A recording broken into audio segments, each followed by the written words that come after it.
Hello students, आज हम आपको आपके जनरल इंग्लिश का चैप्टर 3 समझाएंगे। तो आप अपनी बुक ओपन कर लीजिए, क्योंकि आप बुक ओपन करेंगे तो आपको चैप्टर आप रीड करेंगे। जिसके पास बुक नहीं है वो आप सुन भी सकते हो, कोई दिक्कत नहीं है। आपको हम समझाएंगे और आप जब बुक देख लेंगे तो उसको आप उससे पढ़ेंगे। फिर तो आपका जो 2 चैप्टर आपके हम पहले वीडियो में करवा चुके हैं, और आपका तीसरा चैप्टर 3rd चैप्टर जो है इंग्लिश का, उसका नाम है salutation to the nation. Salutation का मतलब क्या होता है? सैल्यूट, आप जानते हो सैल्यूट करना, तो एक नेशन को सैल्यूटेशन है ये। इसमें क्या है, आपको हम चैप्टर स्टार्ट करने से पहले थोड़ा सा इसके बारे में बताएंगे। आप लोगों ने हिस्ट्री में उसमें सबने पढ़ा होगा, इतिहास में आपने सामाजिक विज्ञान है आपका, भगत सिंह के बारे में सबने पढ़ा होगा। इस चैप्टर में आपके भगत सिंह, सुखदेव, राजगुरु, उनकी जो फांसी हुई थी, एग्जीक्यूशन हुआ था उनका, उसके बारे में है। ठीक है, आइए शुरू करते हैं। तो आपको हम लाइन बाय लाइन थोड़ा सा नहीं पढ़ पाएंगे, कुछ कुछ जो मेन इंपॉर्टेंट है वो आपको हम पढ़ते जाएंगे। बकाया चैप्टर आप रीड कर खुद पढ़ लेना और उसको समझ में भी आ जाएगा। तो पहले इसमें जो आपका था, जैसे आपकी इस चैप्टर स्टार्ट होता है, पहले उसमें क्या था, भगत सिंह जो है was busy reading the biography of Lenin. तो जो भगत सिंह थे वो जेल में थे, उस टाइम का है ये। तो जेल में थे तो बहुत बिजी थे, वो क्या पढ़ रहे थे? बायोग्राफी होती है, बायोग्राफी को जानते हो आप लोग? बायोग्राफी जो कोई और जीवन चरित्र जो कोई और अपने जीवन के ऊपर लिखता है उसको बोलते हैं बायोग्राफी ऑफ लेनिन। लेनिन की बायोग्राफी वो पढ़ रहे थे। In fact he had just read a few pages, कुछ पेज ही पढ़े थे उन्होंने, और दरवाजा खुला और एक जेल का ऑफिसर वहां पर आया। यानी कि जिस जेल में ये बंद थे, इस सेल में, वो उसमें बंद थे ये, वहां पर ये बुक पढ़ रहे थे, और जैसे दरवाजा खुला तो ऐसे कुछ पेज ही इन्होंने पढ़े थे, और एक ऑफिसर वहां पर आए। उन्होंने क्या कहा? सरदार जी, भगत सिंह सरदार जी बोलते थे, Sardar ji please be ready. उन्होंने कहा तैयार हो जाओ, we have been order to carry out the execution. उन्होंने कहा कि आप तैयार हो जाओ और हमें ऑर्डर मिला है आपकी फांसी का। एग्जीक्यूशन मतलब होता है फांसी, जैसे वध करना होता है, लेकिन यहाँ पर फांसी है। सेड द ऑफिसर, किसने कहा? ऑफिसर ने सरदार जी से कहा कि तैयार हो जाओ तो फांसी आपको होनी है। सरदार जी क्या कहते हैं? अब वो कहते हैं, Sardar ji Bhagat Singh was reading the book, he told the officer without raising his eyes from the book, wait, one revolutionary is meeting with another revolutionary। अब उन्होंने क्या कहा कि वो बुक पढ़ रहे थे, और उन्होंने उस ऑफिसर से कहा विदाउट राइजिंग हिज आईज, अपनी आंखें बिना उठाए, यानी कि बुक से जो बुक पढ़ रहे थे, बुक पे अपनी आंखें गड़ाए रखे थे वो, और आंखों बिना उठाए, ऊपर बिना देखे, उन्हें कह दिया कि रुको।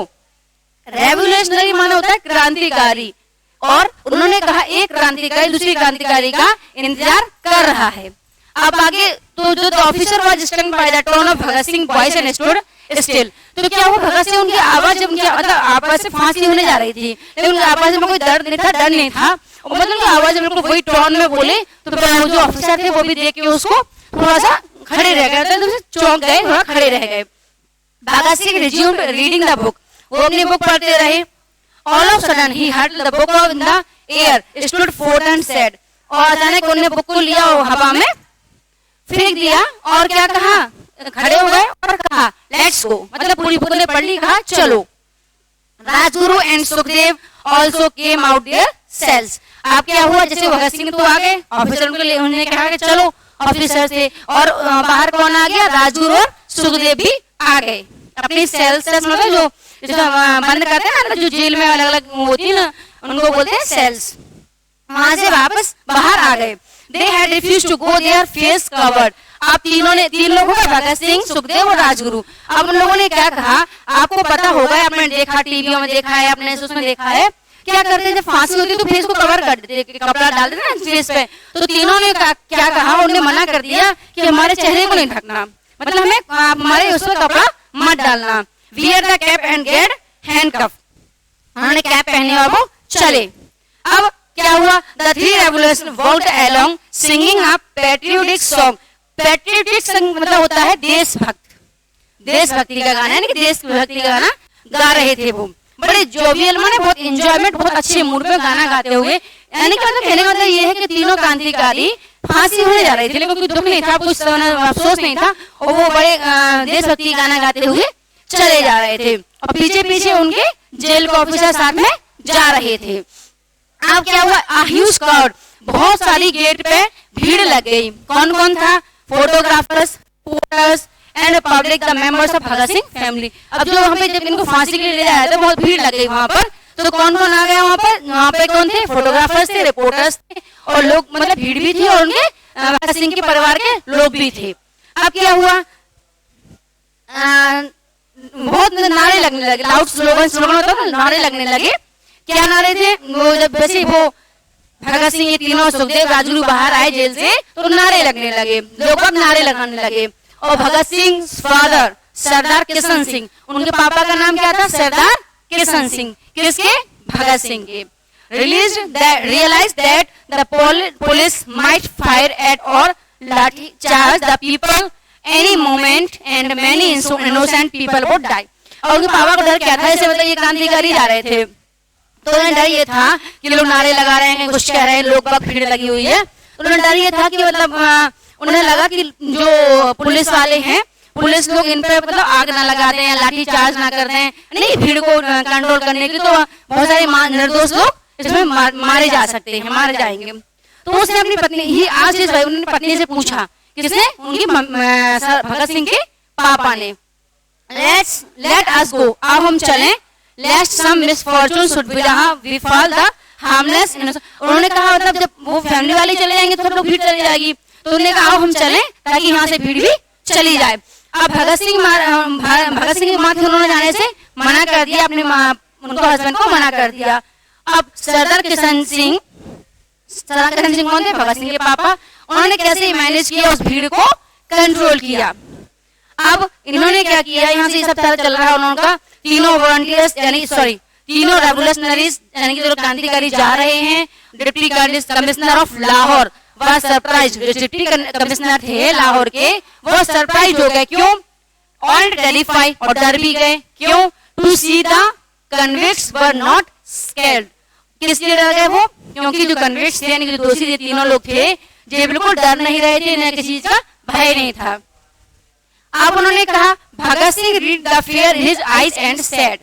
अब भगत सिंह तो उनके यानी कि जो डिप्टी कमिश्नर थे उनकी आंखों को डर समझ गए और उनसे कहा, well mister magistrate, you are fortunate to be able to see how Indian revolutionaries can embrace death with pleasure for the sake of their supreme ideal. अब उन्होंने क्या कहा? किससे कहा? डिप्टी उन्होंने कहा, मिस्टर मजिस्ट्रेट आप बहुत भाग्यशाली हो, क्या कि आप देखोगे कि कैसे भारतीय क्रांतिकारी, इंडियन रेवोल्यूशनरीज यानी कि भारतीय क्रांतिकारी मौत को एम्बैरेस गले लगाना, डेथ को मतलब मौत को बहुत हंसते हंसते किस तरीके से वो अपने मौत को गले लगाते हैं और कैसे अपने आप को बिल्कुल दुखी नहीं होते हैं, कैसे वो अपने आप को मौत से मिल लेते हैं। Bhagat Singh along with Sukhdev and Rajguru climbed the stairs of the platform steadily and stood boldly। तो भगत सिंह और जो उनके किसके साथ? राजगुरु सुखदेव के साथ कहाँ गए? स्टेयर्स मतलब सीढ़ियां चढ़ के प्लेटफॉर्म जहाँ पे मतलब वो फांसी दी जानी थी, वो बने था ना प्लेटफॉर्म, उस पर चढ़ गए और जाके बहुत मतलब बोल्डली यानी कि बहुत मतलब बिना हिचकिचाए, बिना किसी डर के, बिना किसी भय के बड़े उससे वो खड़े हुए थे। Bhagat Singh stood in the center with Sukhdev on his left and Rajguru on his right। Bhagat Singh बीच में थे, जब वो फांसी लगने के लिए वहां पर उस स्टेज पर उस पर चढ़े प्लेटफॉर्म पर, तो भगत सिंह बीच में थे, सुखदेव उनके उल्टे तरफ थे और राजगुरु उनके दाहिने तरफ थे। अब उन्होंने क्या किया? दे रेज्ड द स्लोगन, और वो क्या यानी कि मरते मरते भी फांसी लगने वाले थे, लेकिन वो कौन सा स्लोगन मतलब नारा लगा रहे थे? क्या नारा लगा रहे थे? इंकलाब जिंदाबाद, साम्राज्यवाद मुर्दाबाद। अब उन्होंने क्या कहा? इंकलाब जिंदाबाद और साम्राज्यवाद मुर्दाबाद, लाउड बहुत जोर से चला कि नारा लगा रहे थे। ये तीनों बोल रहे थे और उन्होंने क्या किया? Bhagat Singh told the hangman, hangman जो होते हैं मतलब वहाँ पे फांसी लगा रहे वो खींचते हैं, आपने देखा होगा, तो उनको बोलते हैं फांसी पे लटकाते हैं जो वो होते हैं हैंगमैन। अब उन्होंने कहा भगत सिंह ने उनसे, now you may set it right if you please. अब तो मुझे मतलब नारे लगा आप हमें फांसी दे सकते हो, तुम जैसा चाहो वैसे। The hangman who must have been a very tough man, जो हैंगमैन होता है बहुत टफ होता है, क्योंकि एक कमजोर दिल वाला या मतलब वैसे नेचर वाला व्यक्ति फांसी पे नहीं लटका सकता किसी को, तो फांसी पे लटकाता है जो जल्लाद बोलेंगे अपन, आपने सुना होगा। जल्लाद होते हैं बहुत टफ, यानी कि बहुत टफ नेचर के, बहुत ज्यादा सख्त स्वभाव के होते हैं। Was moved to the core of his heart, यानी कि उसके वो टफ मैन, इतने कठोर हृदय वाले व्यक्ति को भी उसके दिल तक की बातें छू गई। अब उन्होंने क्या किया? He set the rope around the neck and the novel brave young man with tears welling his eyes and turned the spring. अब उन्होंने उसके चारों तरफ रस्सी बांध दी। अब इसके बाद क्या हुआ? अब the boat fell the three upward there. अब उनको क्या हुआ? सरदार Kishan Singh was on the verge of losing his nerves. अब जब फांसी हो रही थी उनको, तो सरदार सिंह मतलब लूजिंग हिज नर्व का मतलब अपनी उनकी मतलब कमजोर पड़ रहे थे, अंदर से वो दुखी हो रहे थे। He continued delivering the speech manner when the man ran towards them gave the dreadful news that execution was over. क्या हुआ? ये सारे मतलब वहाँ पे वो भीड़ को कंट्रोल करने के लिए, उनको कंट्रोल करने सरदार किशन सिंह कंट्रोल कर रहे थे और कुछ ना कुछ मतलब स्पीच देना, कुछ भाषण दे रहे थे, कुछ बोल रहे थे। तो उसी टाइम एक दूध वाला आया, भागते हुए आया और उन लोगों को बताया उसने कि जो फांसी है वो हो चुकी है। सरदार किशन सिंह ने यानी कि भगत सिंह के पिताजी ने अनाउंस किया, किसे? भीड़ को बताया, Bhagat Singh has been executed, कि भगत सिंह को फांसी हो चुकी है।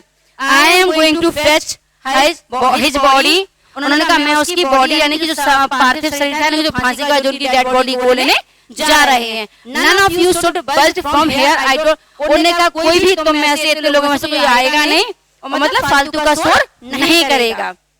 अब उन्होंने क्या किया? Sir bent ahead of the heavy heart, मतलब एक बड़े दुख पर, जब एक बेटे की डेड बॉडी लेने कोई पिता जाता है तो कितना सोचो कितना दुखी होगा वो, कितना उसका हैवी हार्ट से वो यानी कि बहुत भरे दिल से वो जाते हैं, दरवाजे पे खटखटाते हैं और दरवाजा कौन सा था? जेल का दरवाजा खुलता है।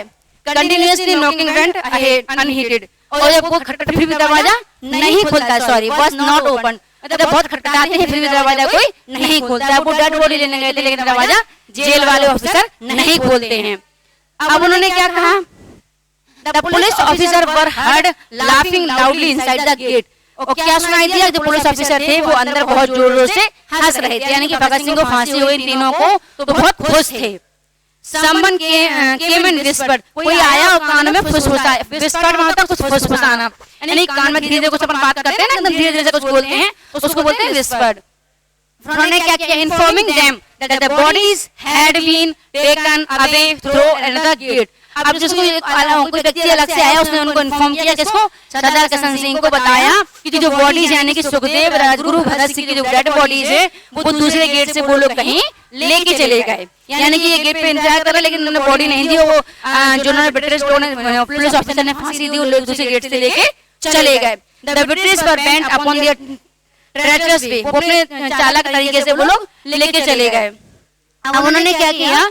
जो ये बॉडी थी यानी कि उनको फांसी देने के बाद भी लोगों को संतुष्टि नहीं हुई, जो ब्रिटिश लोग थे, अंग्रेज लोग थे, उन्हें संतुष्टि नहीं हुई। उन्होंने क्या किया? इनकी बॉडी को भी, जो डेड बॉडी थी उसको भी बुरी तरीके से मतलब कुचलवा दिया, मर्सिलेस में बहुत बुरी तरीके से, निर्दयता से, यानी कि दया भावना की बॉडी है उससे क्या, फिर उसको बहुत बुरी तरह से उन्होंने कुचलवा दिया।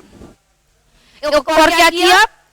Away bank of the river Sutlej at Firozpur through a back gate, और पीछे गेट से उसको नदी में लोगों ने फेंकवा दिया। ये जो लास्ट राइट्स, जो अंतिम अधिकार होता है कि जो कि जो हिंदू के हिसाब से, अपने हिंदू धर्म के हिसाब से जो होता है कि डेड बॉडी का अंतिम संस्कार किया जाता है, अंतिम विधि मानते ले जाते हैं, लोग सब करते हैं, तो वो भी करने का अधिकार लोगों ने नहीं दिया ब्रिटिश ने। अब इसके बाद क्या होता है? When the news reached the neighboring village, the people fled to scare the spot carrying torches with them. The English officers saw the preaching crowd and threw away the half-burned sets of body into the river water. अब क्या किया उन्होंने? लोगों में खबर फैली तो वो लोग पहुंच गए, तो उन्होंने क्या किया? अंग्रेज लोगों ने उनकी आधी जली, मतलब बॉडी आधी जल पाई थी उनकी, और बॉडी आधी जली बॉडी को ही नदी में फेंक दिया। सेव देयर अपने जीवन को, मतलब उनको आधा जलाओ फेंक के जल्दी जल्दी वहां से भागे, कैसी भीड़ आएगी फिर हम पे अटैक ना कर दें, इसलिए उनको फेंक के वो भाग गए।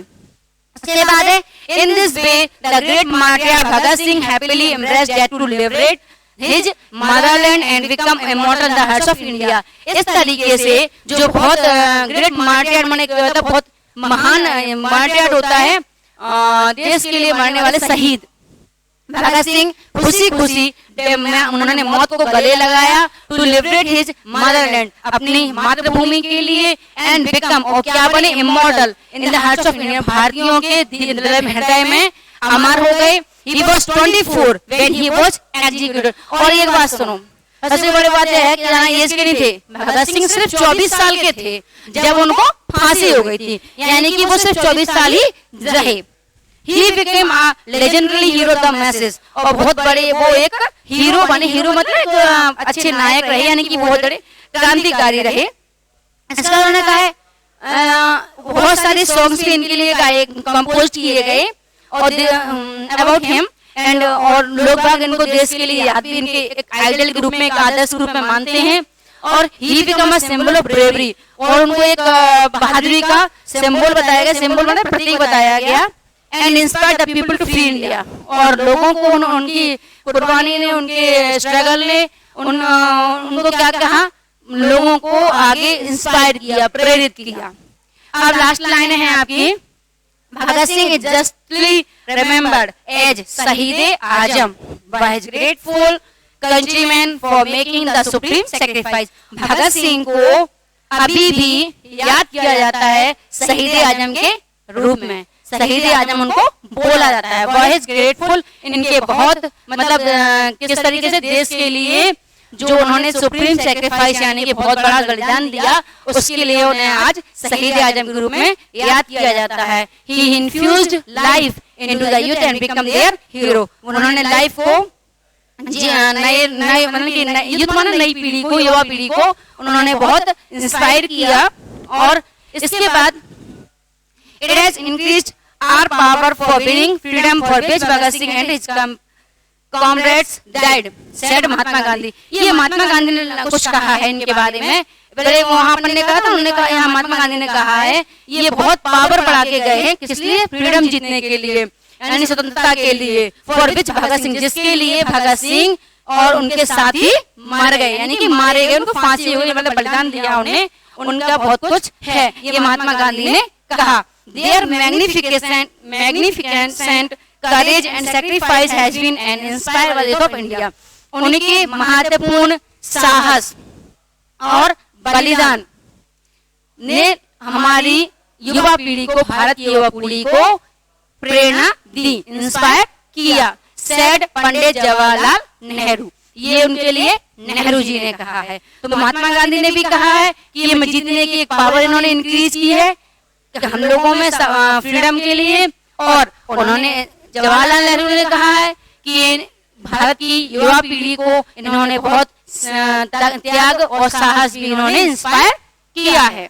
इसके बाद then the president of India National Congress is in tribute, these valiant young men died so that India may live. इसके बाद then the president of Indian, president बने थे Pandit Jawaharlal Nehru Indian National Congress के, उनके श्रद्धांजलि के लिए उन्होंने कहा, श्रद्धांजलि देते हुए नेहरू जी ने कहा था जब वो प्रेसिडेंट बने थे, दीज वॉयलेंट यंग मैन, किसके लिए कहा ये वर्ड, भगत सिंह, सुखदेव, राजगुरु के लिए, यानी कि ये तीन लोग जो थे यंग मैन थे, डाइड, ये मारे गए, क्यों, ताकि इंडिया में लिव, भारत जिंदा रह सके। तो इसमें ये तीनों का, भगत सिंह, सुखदेव, राजगुरु, तीनों का बलिदान, और किस तरह उन्होंने अपना, जब उनको फांसी हुई तो बिना किसी चेहरे पे कुछ शिकन लाए उन्होंने किस प्रकार से हंसते हंसते फांसी स्वीकार की, नारे लगाते हुए फांसी स्वीकार की, और किस तरीके से उनके फैमिली वालों ने भी पब्लिक को संभाला, सब कुछ संभाला, ये सारा उन्होंने लिए है। और लास्ट में उन्होंने किसने क्या उनके लिए उपाधि दी, उनको क्या क्या उनके लिए कहा, उनकी श्रद्धांजलि में क्या कहा। और वो सिर्फ 24 साल की उम्र में उनको फांसी हो गई थी, और उनकी his last wish was to be born again and serve the motherland. उनकी एक विश थी, उनको शहीद आजम के नाम से जाना गया। उनकी एक इच्छा थी, वो चाहते थे कि उनका जन्म फिर से हो, फिर से जन्म हो, और किस लिए हो? एंड सर्व द मदरलैंड, यानी कि अभी वो कहते हैं मेरी फांसी हो रही है, मैं मर रहा हूँ, लेकिन मेरा जन्म फिर से हो ताकि मैं मातृभूमि की सेवा कर सकूं। आपको समझ में आया? आप पढ़ेंगे और समझ में आ जाएगा, रिपीट कर करके वीडियो देख लेना, आपको समझ में आ जाएगा। और नहीं आएगा तो लाइव क्लास होगी या आपको नेक्स्ट वीडियो में आपको इसको डुप्लीकेट होंगे तो क्लियर कर देंगे। That's all, thank you.